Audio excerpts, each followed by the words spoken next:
Vous écoutez le podcast Devenir écrivain avec Lucie Castel, épisode 135.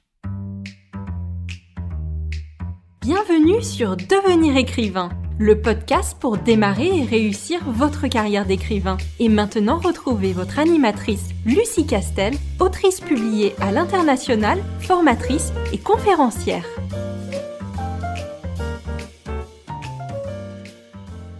Bonjour, je suis ravie de te retrouver pour un nouvel épisode de notre podcast. Mais avant de te laisser l'écouter, j'ai le grand plaisir de te convier à une masterclass gratuite ce vendredi 22 avril à 20h.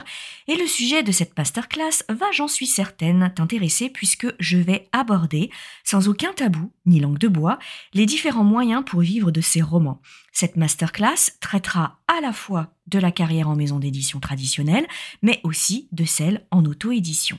Alors si tu veux tout connaître sur ce que tu es en droit d'attendre de tes revenus d'auteur, rendez-vous sur licars.fr/masterclass, licares.fr/masterclass, ce vendredi 22 avril à 20h. licars.fr/masterclass. Je te laisse maintenant découvrir l'épisode de cette semaine et te dis à vendredi. Bonne écoute! Bonjour, bienvenue dans ce nouvel épisode de podcast. Je suis ravie de vous retrouver pour aborder aujourd'hui une question cruciale dans l'écriture d'un roman, à savoir, quelle est la bonne fin? Comment bien terminer son roman et y a-t-il une bonne recette pour que ce roman finisse toujours de la meilleure manière? Et avant d'entrer dans le vif du sujet, je vous invite, si ce n'est pas encore fait, à vous inscrire à notre newsletter sur licars.fr, licares.fr, afin d'obtenir un autre type de contenu, toujours aussi intéressant, en tout cas on s'y efforce, à savoir la newsletter que tu reçois à la fin de chaque semaine. Abordons maintenant un sujet dont j'ai peut-être un petit peu moins parlé, mais qui est tout aussi important que tout le reste, à savoir comment terminer correctement un roman. Alors avant de donner quelques conseils, il me paraît vraiment essentiel de se demander déjà à quoi sert la fin, à quoi doit servir une fin de roman, quel que soit le genre d'ailleurs dans lequel on se trouve. La première chose que j'ai envie de dire lorsque on parle d'une fin de roman, c'est que cette fin-là doit servir à fermer toutes les portes qu'on a ouvertes durant le roman et à achever surtout le voyage commencé au début du livre.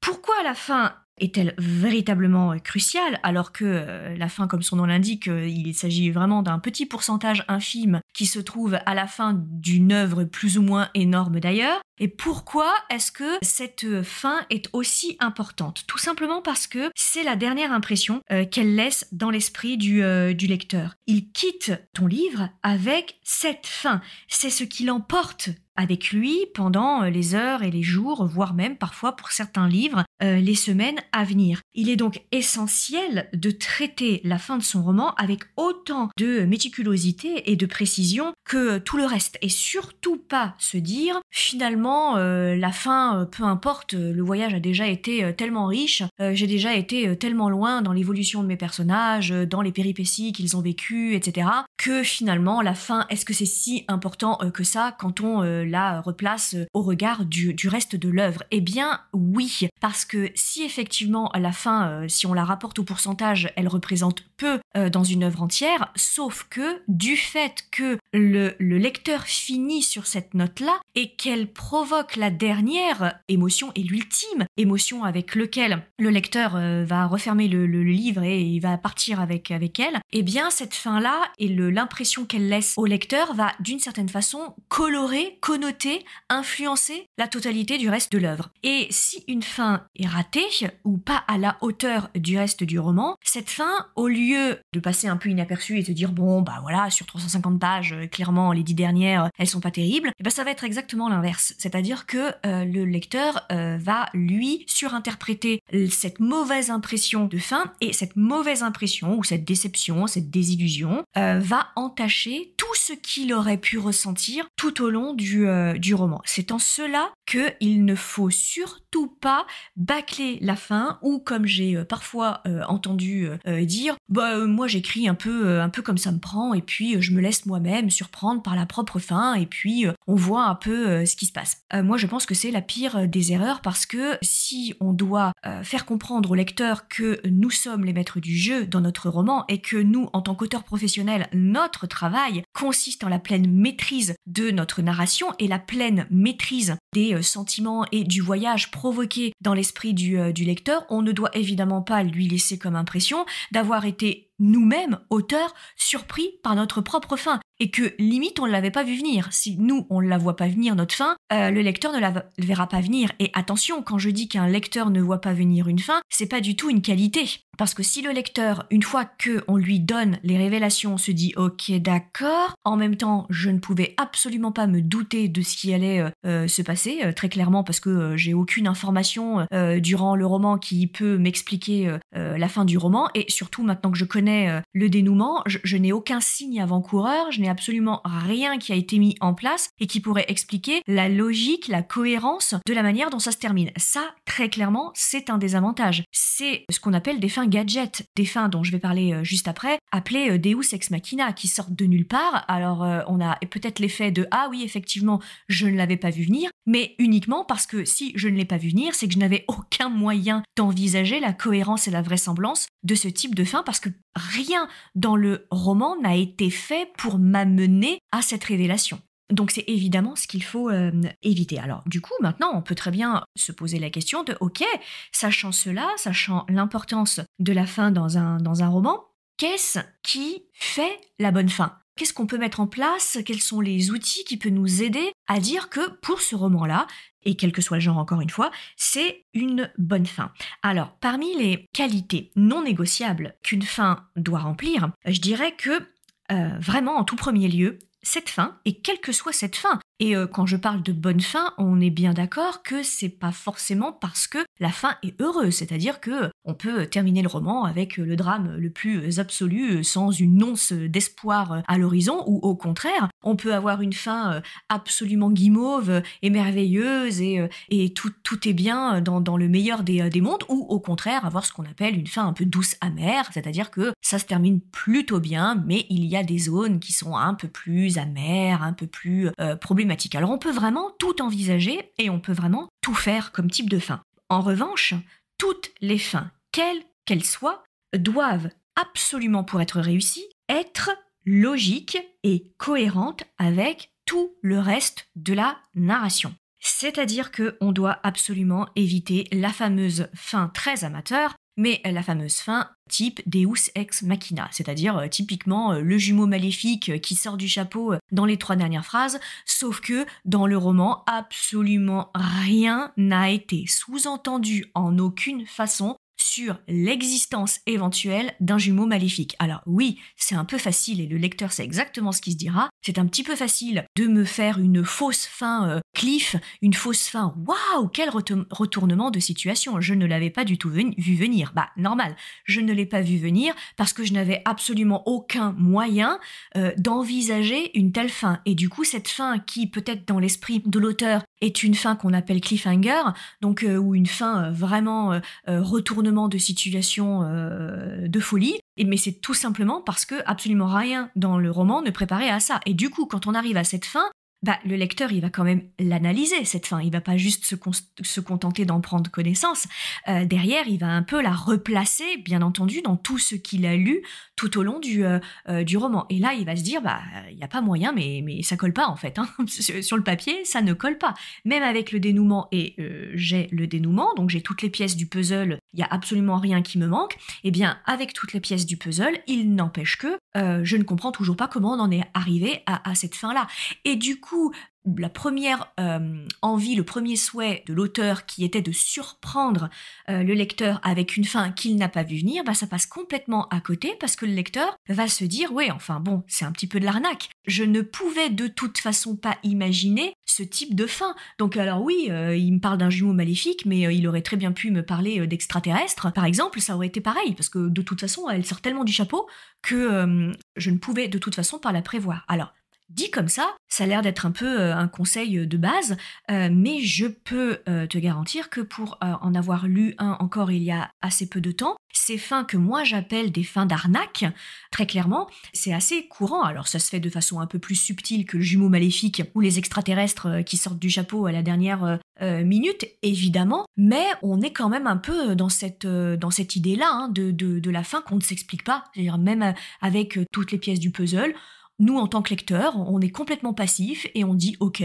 soit, ok, ce sont des extraterrestres ». Alors, on n'en a pas du tout parlé jusque-là, on n'a pas du tout envisagé la vie en dehors de la planète Terre, mais soit, ce sont des extraterrestres. Ou soit, c'est un jumeau maléfique, c'est-à-dire qu'à aucun moment la question de la filiation ou la question des liens familiaux avec les protagonistes n'ont été abordés. Je n'ai même jamais vu ce personnage à aucun moment, ou alors 2 mots dans les 3 premières lignes du roman, et ça ne servait strictement à rien, du coup. Et là, c'est un jumeau, et en plus, il est maléfique. D'accord, soit.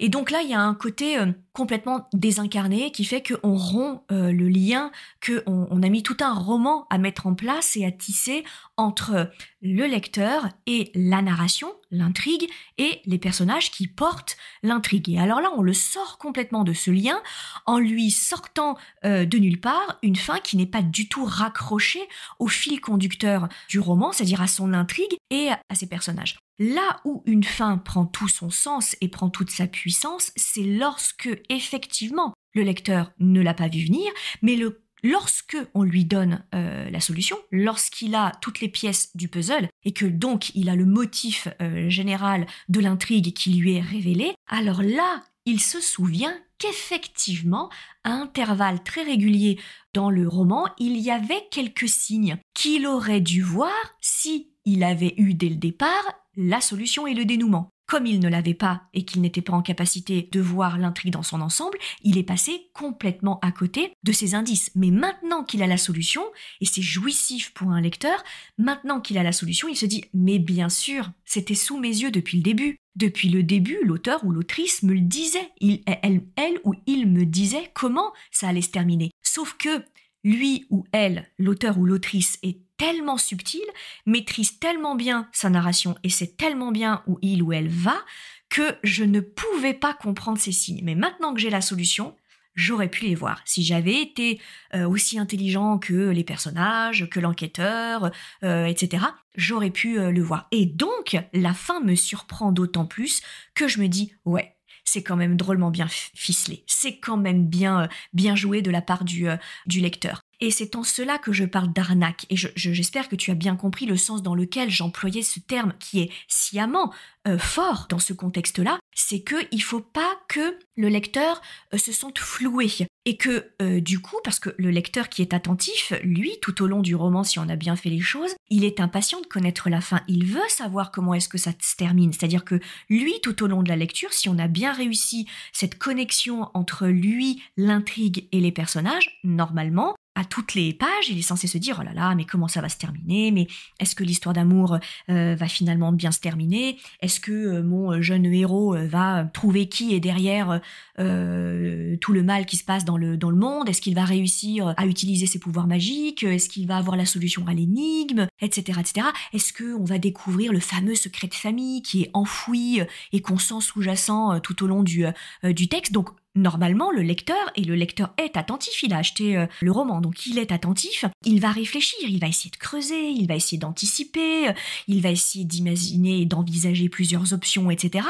Et donc, arrivé à la fin, il va aimer que ce ne soit aucune des options qu'il aurait choisies, parce que ça va l'amuser de quand même s'être fait avoir, à condition que cette solution, elle soit plausible, à condition que cette solution, elle soit bien évidemment liée à tous les indices qu'il avait peut-être repérés, mais qu'il n'était pas en capacité de comprendre tout le sens et toute l'implication dans le schéma global de la narration. C'est en ça qu'une fin est puissante. C'est en cela que le lecteur reconnaît le travail professionnel d'un auteur. Et donc ça, c'est vraiment important, la logique, il faut que cette fin soit intégrée, elle soit partie intégrante de toute la narration. Autre chose, autre qualité non négociable qu'une fin doit posséder, ça c'est une certitude, c'est que elle doit fermer toutes les portes que l'auteur à ouverte. Alors, ce que j'entends par là, c'est que je suis pas du tout en train de dire qu'on ne peut pas, de façon subtile, gérer des phases de frustration dans la tête du lecteur, c'est-à-dire sciemment décider que absolument toutes les pistes et toutes les sous-intrigues du roman ne soient pas réglées. C'est-à-dire que on accepte en tant que lecteur, et que c'est le travail de l'auteur, de ne pas avoir toutes les révélations sur toutes les sous-intrigues. Tout simplement, peut-être parce que l'auteur a décidé qu'il laisserait ça entre les mains, entre l'esprit en tout cas, du lecteur de lui-même composer sa propre fin pour cette sous-intrigue, de lui laisser cet espace de créativité, d'anticipation et d'imagination. Une fois qu'il aura refermé le livre, il pourra tout à loisir fantasmer ou imaginer comment ça se termine pour certains personnages secondaires dont on n'a pas tout dit. Ou au contraire, l'auteur peut très bien, justement, que ce soit le message de son roman, à savoir qu'il y a une certaine frustration, c'est-à-dire qu'il y a certaines sous-intrigues dont on ne sait pas comment elles vont se terminer. Et c'est justement le sens de la fin du roman, de rester dans le suspense, d'arrêter à un moment. Alors ça peut être très bien géré, mais attention, il faut que le lecteur comprenne à la fin que c'est tout à fait voulu par l'auteur et qu'il s'instaure une espèce de complicité inconsciente et tacite entre l'auteur et le lecteur. C'est-à-dire que l'auteur met le lecteur dans la confidence, il rend le lecteur complice du choix narratif qu'il a fait de ne pas dénouer absolument toutes les intrigues et de lui laisser la main sur la composition de la fin de ces sous-intrigues. Donc, le lecteur doit très clairement comprendre qu'il s'agit d'une décision mûrement réfléchie de la part de l'auteur et que c'est pas juste un oubli, qu'on a développé tellement de sous-intrigues, on a ouvert tellement de sous-catégories de portes qu'on a complètement oublié d'en refermer une. Mais attention, lorsque on gère la frustration d'un lecteur, il ne faut pas le faire sur l'intrigue principale. Il faut pas que, en gros, le lecteur arrive à la fin du roman et il y a absolument aucune des grandes intrigues, aucun des grands enjeux qui ont été dénoués. Et alors, débrouille-toi avec tout ça, ça fait 500 pages que tu me supportes, que tu suis les aventures d'une myriade de personnages avec moult rebondissements, tout ça, pourquoi ? Pour que je ne te donne la fin de rien, que je ne ferme aucune porte que j'ai ouverte. Sauf que, dans la narration, c'est très facile d'ouvrir plein de portes. Ça, c'est la partie facile de l'écriture. Là où on fait la différence entre un auteur professionnel et un auteur amateur, c'est que l'auteur professionnel sait que le gros du travail d'écriture, c'est quand on commence à dénouer. C'est quand on commence à fermer les portes. Et ça, c'est quelque chose qui est très compliqué. Mettre en place une scène, mettre en place une intrigue, c'est facile. Par contre, dénouer une intrigue de façon crédible, vraisemblable, avec une certaine tension, du suspense, etc. et être sûr de tout dénouer dans la plus parfaite des logiques pour que le lecteur ne se demande pas pourquoi on termine comme ça ? Pourquoi le méchant il fait ça ? Pourquoi le protagoniste il est là ? Et ça, c'est la partie la plus compliquée. C'est ce qui fait la différence entre un auteur professionnel et un auteur amateur. L'auteur professionnel, il s'est formé sur les règles de la narration et donc il sait comment dénouer un roman. Et c'est là qu'on voit le professionnalisme et l'expertise et la compétence d'un auteur. Donc, sur l'intrigue principale, sur les plus grands enjeux, il faut absolument dénouer. Il faut donner une fin au lecteur. Que le lecteur adhère ou pas à cette fin, peu importe. Il pourra en discuter, ça fera d'abattre, ça le fera réagir, il ne sera pas indifférent. Donc c'est très bien. Mais il faut lui fermer au moins les portes principales. Ça, à mon avis, c'est quelque chose de très important pour ne pas laisser le lecteur dans ce sentiment de « mais pourquoi j'ai lu ce bouquin, quoi ?» Enfin, si c'est pour que je fasse toute la fin, c'est pas mon job. Moi, je veux une fin que je puisse d'ordre, que je puisse étudier, analyser, comprendre, intérioriser, conceptualiser, etc. Si j'ai rien et à toi de te débrouiller sous couvert de le mystère et le mystère, alors très clairement, trop de mystère, tue le mystère. Donc il faut vraiment savoir être dans l'entre-deux, si on le veut, et faire attention à ça. Et enfin, dernière chose, mais qui est un peu la conclusion des deux conseils que je viens de donner, c'est que la fin doit parfaitement, la fin principale, j'entends sur l'intrigue principale en tout cas, elle doit parfaitement s'emboîter avec la logique du récit. C'est-à-dire qu'il faut que le lecteur comprenne que tout ce qui a été mis en place depuis le début dans le récit, les enjeux, les pivots, les bascules, les péripéties, les moments de tension narrative, même l'incipit, les premières pages du roman, tout a été pensé pour en arriver à cette fin-là. Et il ne pouvait pas y avoir une autre fin que celle-là. Les fins ne sont pas interchangeables. La fin est efficace que lorsque tout concourt à cette fin. C'est Edgar Poe qui, le premier, a mis en place cette technique, à savoir, tout doit être développé pour concourir à la fin. Et c'est ça qui fait la fin magique. Et qui fait que le lecteur a cette impression de « mais bon sang, mais bien sûr, mais évidemment, maintenant que j'ai le dénouement, je comprends. » Parce que tout s'emboîte. Tout est à sa place dans la narration. Et maintenant, je le comprends. Maintenant, je le comprends parce que j'ai la solution. Et la solution, pour être sûr de respecter ces 3 conseils, et donc d'avoir une fin, quelle que soit la fin, qui soit réussie et mémorable et impactante, c'est évidemment de stratégiser, de conceptualiser la fin dès la phase du travail préparatoire. Si tu as suivi la formation Devenir écrivain, tu sais l'importance du travail préparatoire avant de se lancer dans le premier jet, ainsi que évidemment la phase de correction. C'est là qu'on va évidemment conceptualiser la fin et dès le départ mettre en place toute une stratégie qui concourt à cette fin. Même si on n'a pas la fin dans le détail et ou qu'on change d'avis 50 fois en cours d'écriture, tu peux tout à fait changer d'avis sur la fin en cours de route, mais il faut absolument que tu aies réfléchi à la fin, à une fin, au début, avant de te lancer dans l'écriture, afin que tu puisses mettre en place une stratégie de la gestion des enjeux et des péripéties, stratégies qui vont concourir à une seule et même fin, quand bien même tu changerais d'avis en cours de route. C'est beaucoup plus facile si tu as un document de base. Et donc évidemment, je ne peux que t'encourager à te former sur les techniques de plan, d'élaboration de stratégie d'écriture, etc. d'une façon ou d'une autre. Alors dans notre cas, tu sais que tu peux trouver toutes ces informations-là dans notre formation Devenir écrivain projet best-seller qui est ouverte en 3 sessions, donc 3 fois par an, et je t'encourage évidemment à nous rejoindre dans les sessions futures. Mais quoi qu'il arrive, je t'encourage de toutes les façons à aller chercher l'information car vraiment tout doit être lié. Voilà ce que je voulais te dire sur cet épisode de podcast et j'espère que tu pourras y trouver quelques conseils pratiques qui pourront t'aider très rapidement, d'ailleurs dès demain, dans ton projet d'écriture. Et en tout état de cause, je te dis à très bientôt pour un tout nouvel épisode. Si tu veux écrire un roman qui aura les qualités recherchées par les éditeurs et par les lecteurs, tu dois rejoindre Devenir écrivain projet best-seller. C'est la formation à distance la plus complète et la plus personnalisée pour t'aider à aller au bout de ton projet de roman. Rejoins sans plus tarder mon équipe de professionnels du monde du livre et moi-même sur licares.fr, licares.fr, afin de ne pas manquer la prochaine session de formation qui démarre le 8 février 2021. Beaucoup de nos anciens élèves sont en train de réaliser leur rêve de professionnalisation et de publication. Il n'y a aucune raison pour que ça ne t'arrive pas à toi.